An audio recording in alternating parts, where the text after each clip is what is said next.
Hello everyone, आप सभी का चीज़ी कोड में स्वागत है। तो आज के इस वीडियो में हम लोग नोट्स एपीआई के एंड पॉइंट्स को इंप्लीमेंट करेंगे। जो भी हमारे यूज़र रिलेटेड एंड पॉइंट्स थे वो डन हो चुके हैं। मतलब हमारी लॉगिन स्क्रीन डन हो चुकी है, रजिस्ट्रेशन वाली स्क्रीन डन हो चुकी है। अब जितना भी काम होगा नोट्स रिलेटेड होगा। हमें नोट्स को क्रिएट करना है, सेव कराना है, अपडेट कराना है और डिलीट वाली फंक्शनलिटी भी देखेंगे। तो रेट्रोफिट के लिए एक नया इंटरफेस बनाते हैं यहाँ पे और इसको यहाँ पे नाम देते हैं नोट्स एपीआई। और ये हमारा एक इंटरफेस होगा। अब इस इंटरफेस के अंदर हमें 4 मेथड्स डिफाइन करने हैं। तो एक बार इसको पिक्चर की फॉर्म में समझते हैं। तो बेसिकली हमारे पास 4 CRUD ऑपरेशंस होंगे। तो एक हमारे पास गेट रिक्वेस्ट होगी, तो हम लोग इस वाले एंड पॉइंट को हिट करेंगे /नोट वाले को। सिमिलरली हमारे पास एक पोस्ट रिक्वेस्ट होगी, उसके लिए भी हमारे पास ये सेम ही एंड पॉइंट होगा, जस्ट HTTP मेथड का डिफरेंस होगा। यहाँ पे हम लोग गेट वाली एनोटेशन का यूज़ करेंगे और यहाँ पे हम लोग @post का यूज़ करेंगे। सिमिलरली हमारे पास एक अपडेट की रिक्वेस्ट होगी जिसमें हमें एक नोट ID पास करनी होगी। तो देखेंगे ये नोट ID कैसे पास करेंगे। तो जो भी नोट हमें अपडेट करना होगा उसके लिए हमें यहाँ पे एक नोट ID पास करनी होगी और उसकी बॉडी, और बॉडी में हमें एक नोट पास करना होगा जो भी हमें अपडेट करना है। सिमिलरली हमारे पास एक डिलीट की रिक्वेस्ट होगी, उसमें भी हमें एक नोट ID पास करनी होगी। जो भी नोट मुझे डिलीट करना है उसकी ID यहाँ पे पास कर देंगे। तो इस तरीके से हमारे पास ये 4 एंड पॉइंट्स हैं, इनके कॉरस्पॉन्डिंग हम लोग एक मेथड क्रिएट करेंगे। अब ये जितने भी एंड पॉइंट्स हैं हमारे, ये ऑथेंटिकेटेड एंड पॉइंट्स हैं। तो ऑथेंटिकेटेड से मतलब ये है कि इन रिक्वेस्ट के अंदर हमें एक टोकन भी ऐड करना होगा। मतलब हमारे को हेडर के अंदर एक टोकन ऐड करना होगा जिससे वो उसको ऑथेंटिकेट करेगा कि ये किस यूज़र के अगेंस्ट हमारे को नोट सेव करने हैं। अगर हमारे पास टोकन नहीं होगा तो आप इन नोट्स को क्रिएट नहीं कर पाएंगे। तो बेसिकली इस टोकन के अंदर हमारे पास एक यूज़र ID होगी और भी इन्फॉर्मेशन होती है इस टोकन के अंदर। हमें सिर्फ यूज़र ID से मतलब है। तो इस यूज़र ID की मदद से हम लोग इन नोट्स को सेव कराएंगे। तो देखेंगे अपने टोकन को कैसे मैनेज करेंगे और उसको हेडर में कैसे इंक्लूड कराएंगे। तो ये हमारी API का URL है और इस तरीके से हम लोग /नोट पे एक पोस्ट रिक्वेस्ट रेज करेंगे और ये हमारी नोट की रिक्वेस्ट होगी। तो जो भी मुझे नोट क्रिएट करना है इस तरीके से यहाँ पे मैं उसका टाइटल दूंगा और डिस्क्रिप्शन दूंगा। तो ये हमारी नोट रिक्वेस्ट होगी और जो सर्वर से हमारे पास रिस्पॉन्स आएगा उसको हम लोग कहेंगे नोट रिस्पॉन्स। तो यहाँ पे मुझे 2 क्लासेस क्रिएट करनी होगी, एक नोट रिक्वेस्ट के लिए और एक नोट रिस्पॉन्स के लिए। अब ये हमारे ऑथेंटिकेटेड एंड पॉइंट्स हैं, तो यहाँ पे मुझे एक हेडर भी इंक्लूड करना होगा। तो अभी के लिए मैंने यहाँ पे इसको डिसेबल कर रखा है। तो अगर मैं यहाँ पे सेंड पे क्लिक करता हूँ तो यहाँ पे आप देख सकते हैं हमारे पास एरर आ चुका है अनऑथराइज यूज़र, क्योंकि हमने यहाँ पे टोकन इंक्लूड नहीं किया है। तो हम लोग इस एंड पॉइंट को हिट नहीं कर पाएंगे। अगर मैं इसको इंक्लूड कर देता हूँ यहाँ से और दोबारा से सेंड पे क्लिक करता हूँ तो हमारा नोट क्रिएट हो जाएगा। इसलिए हमें यहाँ पे एक टोकन चाहिए, तभी हम लोग इन नोट वाले एंड पॉइंट्स को कॉल कर पाएंगे। तो बेसिकली हमें हेडर में एक ऑथराइजेशन वाला हेडर ऐड करना है और इस तरीके से हमारे को एक टोकन ऐड करना होगा। तो ये टोकन API पे जाएगा, API उसको वैलिडेट करेगी, उसके बाद ही आप इन एंड पॉइंट्स को कॉल कर पाओगे। अब बात आती है कि टोकन कैसे मिलेगा हमें। तो जब भी हम लोग साइन अप कर रहे हैं या साइन इन कर रहे हैं तो हमारे पास एक टोकन आ रहा है। तो API हमें एक टोकन देती है। तो जितने भी हमारे आगे के एंड पॉइंट्स होंगे जो हमें कॉल करने हैं उसमें हम लोग ये टोकन पास करेंगे। तो वापस अपने इस वाले एंड पॉइंट पे चलते हैं और रिक्वेस्ट और रिस्पॉन्स के लिए क्लासेस क्रिएट करते हैं। तो ये हमारा नोट रिस्पॉन्स है, इसको यहाँ से कॉपी कर लेते हैं और इस तरीके से यहाँ पे हम लोग अपनी डेटा क्लास ऐड करेंगे। तो ये हमारे पास एक प्लगइन है, इसका यूज़ करेंगे। तो इसको पेस्ट कर देते हैं यहाँ पे और इसको नाम देते हैं नोट रिस्पॉन्स। तो इस तरीके से हमारे पास ये क्लास क्रिएट हो चुकी है। सिमिलरली हमें रिक्वेस्ट के लिए भी एक क्लास क्रिएट करनी है। तो इस वाली रिक्वेस्ट को कॉपी कर लेते हैं। ये वाली क्लास हम खुद से भी बना सकते हैं क्योंकि इसके अंदर सिर्फ 2 ही प्रॉपर्टीज़ हैं। ऐसा हो सकता है कि आपके पास जो मॉडल्स होंगे उसमें ज़्यादा प्रॉपर्टीज़ हों, तो आप इन्हीं स्टेप को फॉलो कर सकते हो। तो यहाँ पे मैं इसको पेस्ट कर देता हूँ और इसको नाम देते हैं नोट रिक्वेस्ट। तो इस तरीके से हमारे पास ये 2 क्लासेस क्रिएट हो चुके हैं, एक रिक्वेस्ट के लिए और ये हमारे पास रिस्पॉन्स के लिए। तो इन्हीं मॉडल क्लासेस का हम लोग यूज़ करेंगे। तो यहाँ पे मैं अपने मेथड्स डिफाइन कर देता हूँ। तो यहाँ पे मैं एक सस्पेंड फंक्शन डिफाइन करता हूँ गेट नोट्स के नाम से। अब हमारे पास एक यूज़र के मल्टीपल नोट्स हो सकते हैं, तो हमारे पास रिस्पॉन्स में एक लिस्ट आएगी, लिस्ट ऑफ नोट रिस्पॉन्स। तो इस तरीके से हम लोग इसको डिफाइन करेंगे रिस्पॉन्स, और यहाँ पे मैं एक लिस्ट डिफाइन करूँगा लिस्ट ऑफ नोट रिस्पॉन्स, और यहाँ पे मैं इसको एनोटेट कर दूँगा @get से, और यहाँ पे हम लोग अपना एंड पॉइंट डिफाइन कर देंगे /नोट। तो इस तरीके से मैंने ये गेट वाला एंड पॉइंट डिफाइन किया है।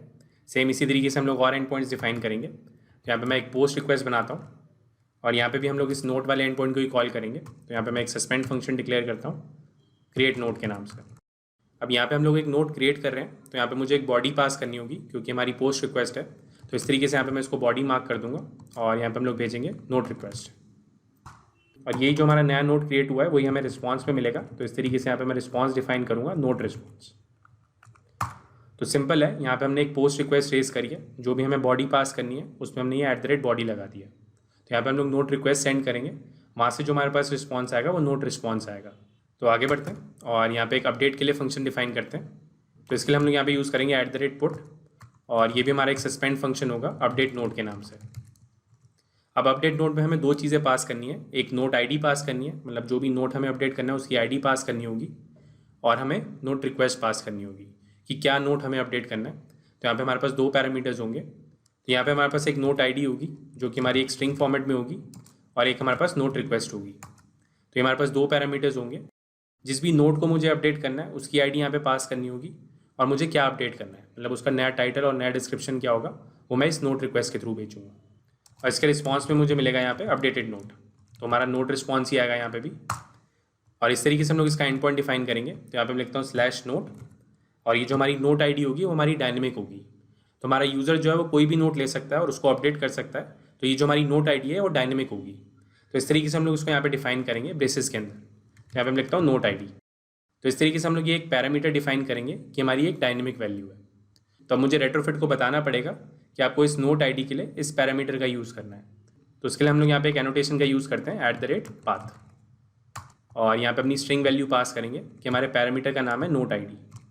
तो ये दोनों वैल्यूज़ जो हैं वो सेम होनी चाहिए तभी वो इसको यूज़ कर पाएगा। तो इस तरीके से हम लोग रेट्रोफिट को बताते हैं कि ये जो हमारा नोट आईडी वाला पैरामीटर है वो आपको इस पाथ के अंदर यूज़ करना है। सिमिलरली इस नोट रिक्वेस्ट पे भी मुझे एक एनोटेशन लगानी होगी @body। तो इसको यहाँ से कोलैप्स कर देते हैं, थोड़ा सा स्पेस बना लेते हैं। तो इस तरीके से हमारे ये 3 मेथड्स काम करेंगे। तो आई होप आपको ये समझ में आ रहा होगा। तो आगे बढ़ते हैं और अपना एक आखिरी एंड पॉइंट डिफाइन करते हैं डिलीट के लिए। तो ये भी हमारा एक सस्पेंड फंक्शन होगा और इसको नाम देते हैं डिलीट नोट। अब यहाँ पे हमें एक नोट आईडी पास करनी होगी। तो इस तरीके से यहाँ पे मैं एक पैरामीटर में नोट आईडी ले लूँगा और इसके रिस्पॉन्स में हमें मिलेगा नोट रिस्पॉन्स। तो जो भी हमारा डिलीटेड नोट होगा वो हमारे पास रिस्पॉन्स में आएगा। अब यहाँ पे भी अपना एंड पॉइंट डिफाइन करते हैं। तो यहाँ पे हमें हिट करना है /नोट और जो भी हमारी नोट की आईडी है तो हम लोग इसी तरीके से यहाँ पे डिफाइन करेंगे नोट आईडी। तो ये जो नोट आईडी हमारी वो डायनेमिक होने वाली है तो हम लोग इस पैरामीटर का यूज़ करेंगे। तो यहाँ पे भी वही स्टेप्स करेंगे। यहाँ पे मैं @path डिफाइन करूँगा और यहाँ पे मैं पास कर दूँगा नोट आईडी। तो सेम वही स्टेप्स हैं। इस तरीके से हम लोग अपना पार्ट डिफाइन करते हैं। तो आई होप आपको ये क्लियर हो रहा होगा। तो इस तरीके से हमारा ये इंटरफेस रेडी हो चुका है। तो आगे बढ़ते हैं और अपना टोकन वाला काम करते हैं। अब टोकन के लिए जनरली हम लोग शेयर्ड प्रेफरेंस क्लास का यूज़ करते हैं। तो ये जो शेयर्ड प्रेफरेंस होती है आप इसको लोकल स्टोरेज मान सकते हैं। तो जो भी डेटा आप इसमें सेव करेंगे वो परचेज करेगा। मतलब जब तक आपकी ये ऐप इंस्टॉल्ड रहेगी तब तक आपकी ये शेयर्ड प्रेफरेंस रहेगी। तो उसके लिए हम लोग यहाँ पे एक क्लास डिफाइन करेंगे, उसी के थ्रू हम लोग टोकन को गेट करेंगे और उसी के थ्रू हम लोग सेव कराएंगे। तो यहाँ पे एक नई क्लास क्रिएट करते हैं अपने यूटिल्स पैकेज के अंदर और इसको नाम देते हैं टोकन मैनेजर। तो शेयर्ड प्रेफरेंस को एक्सेस करने के लिए हमें कॉन्टेक्स्ट का ऑब्जेक्ट चाहिए होगा। तो इस तरीके से यहाँ पे मैं एक पैरामीटर डिफाइन कर देता हूँ कॉन्टेक्स्ट। तो यहाँ पे हम लोग अपना एप्लीकेशन कॉन्टेक्स्ट यूज़ करेंगे।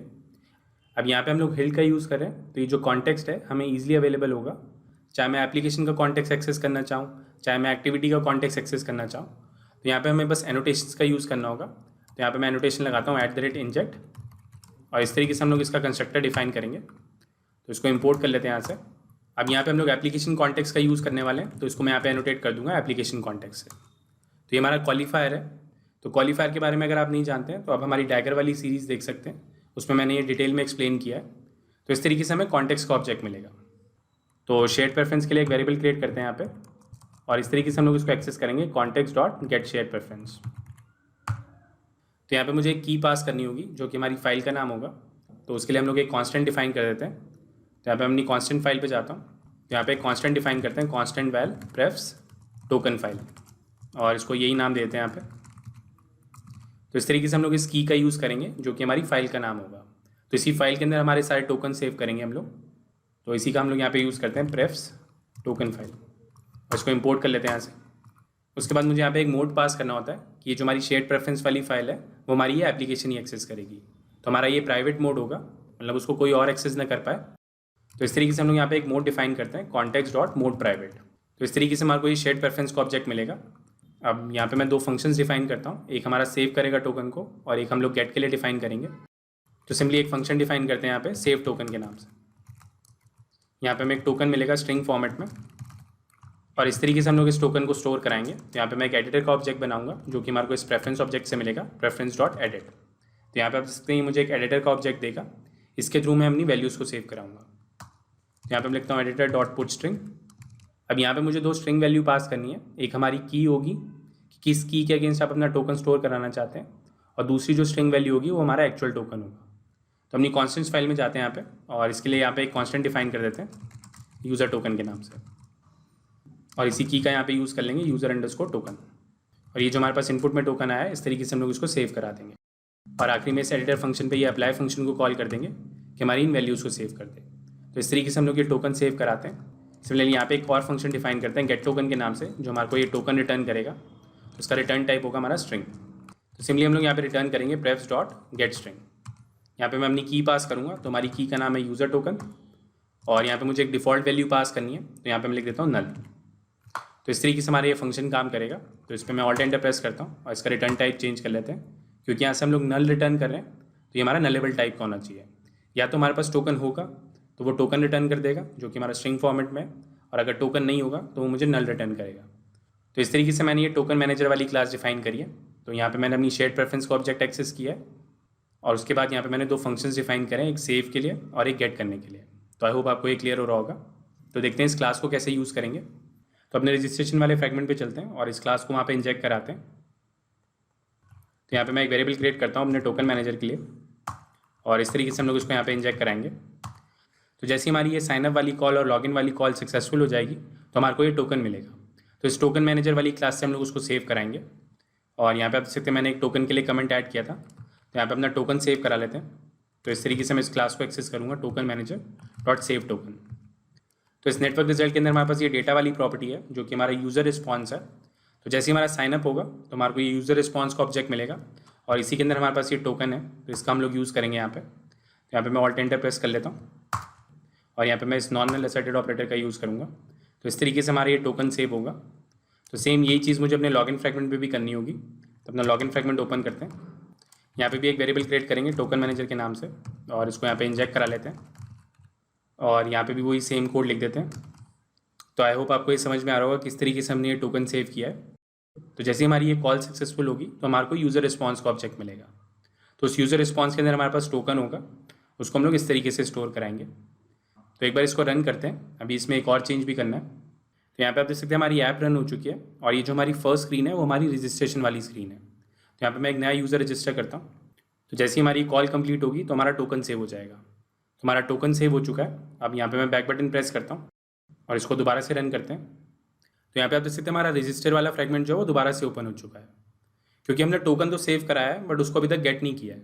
मतलब मुझे ये नहीं पता है कि टोकन हमारे पास है या नहीं है, कहीं पे हमें उसे गेट करना पड़ेगा। तो ये जो हमारी फर्स्ट स्क्रीन है, जैसे हमारी ऐप लोड होगी तो ये जो हमारी फर्स्ट स्क्रीन है उसमें हम लोग चेक लगाएंगे क्या हमारे पास कोई टोकन है। अगर हमारे पास टोकन होगा तो हम लोग उसको डायरेक्टली मेन फ्रैगमेंट पे रीडायरेक्ट कर देंगे। तो इस रजिस्ट्रेशन वाले फ्रैगमेंट पे हम लोग एक कोड लिखेंगे कि अगर टोकन है तो उसको रीडायरेक्ट कर दो। तो जैसे हमारा ये फ्रैगमेंट लोड होगा तो यहाँ पे मैं एक कंडीशन लगाऊंगा कि हमारे पास टोकन है या नहीं है। तो हम लोग इस मेथड का यूज़ करेंगे token manager dot gate token. अगर ये हमारा नल नहीं होगा, मतलब हमारे पास टोकन है, तो हम लोग इसको रीडायरेक्ट कर देंगे मेन फ्रैगमेंट पे। तो यहाँ पे मैं अपना नैव कंट्रोलर फाइंड करूँगा और इसका नेविगेट फंक्शन यूज़ करेंगे r.id.register टू मेन फ्रैगमेंट। तो इस तरीके से हम लोग इसको मेन फ्रैगमेंट पे रीडायरेक्ट कर देंगे। तो जो भी आपकी फर्स्ट स्क्रीन होगी उस पर आपको ये चेक लगाना होगा कि अगर आपके पास टोकन है तो उसको रीडायरेक्ट कर दे मेन फ्रैगमेंट पे। अगर आपके केस में स्प्लैश स्क्रीन भी है तो ये वाला जो कोड होगा आपका वो आप स्प्लैश स्क्रीन पे लिखोगे। तो इस तरीके से हमारा ये काम करेगा। तो इसको दोबारा से रन करते हैं। तो यहाँ पे आप देख सकते हैं हम लोग डायरेक्टली मेन फ्रैगमेंट पे पहुँचे हैं, क्योंकि हमारे पास टोकन ऑलरेडी सेव था तो उसने हमें रीडायरेक्ट कर दिया मेन फ्रैगमेंट पे। तो एक बार इसको अनइंस्टॉल करके चेक करते हैं। तो दोबारा से एक यूज़र रजिस्टर कराते हैं, तो ये हमारा रजिस्टर हो जाएगा और यहाँ पे हमारे पास टोकन सेव हो जाएगा। तो यहाँ पे आप देख सकते हैं हम लोग अपने मेन फ्रैगमेंट पे पहुँच चुके हैं। तो अगर मैं इस ऐप को यहाँ से किल कर देता हूँ और इसको दोबारा से ओपन करते हैं इस बारी, तो यहाँ पे आप देखेंगे हम लोग डायरेक्टली मेन फ्रैगमेंट पे पहुँचेंगे। तो यहाँ पे आप देख सकते हैं हम लोग मेन फ्रैगमेंट पे पहुँचे क्योंकि हमारा टोकन जो था वो सेव है। मतलब जब तक हमारी शेयर्ड प्रेफरेंस होगी तब तक हम लोग रीडायरेक्ट होते रहेंगे मेन फ्रैगमेंट पे। तो इस तरीके से हमारी ये टोकन वाली फंक्शनैलिटी काम कर रही है। तो आज की वीडियो को यहीं पे रोकते हैं। नेक्स्ट वीडियो में नोट्स को रेंडर कराएंगे, जो भी हमारे यूज़र के स्पेसिफिक नोट्स हैं उसको रेंडर कराएंगे। तो stay tune for those videos. तो वीडियो अच्छा लगा तो प्लीज़ लाइक करें। अगर अभी तक आपने हमें सब्सक्राइब नहीं किया है तो प्लीज़ सब्सक्राइब करें। अगर आपका कोई सजेशन है तो मुझे कमेंट्स के थ्रू बताएं। वीडियो अच्छा लगा या बुरा लगा वो भी बताएं। Thank you for watching. आपका दिन शुभ हो। धन्यवाद। ये लैंग्वेज भी सीख लो, वो लैंग्वेज भी सीख लो। जीवन एक रेस है, ऊपर चढ़ना सीख लो। हो जाए जब सब कुछ खुद बनना सीख लो। उठा के बस्ता नाप के रास्ता हर कोई चला है आईटी में। आईटी में आईटी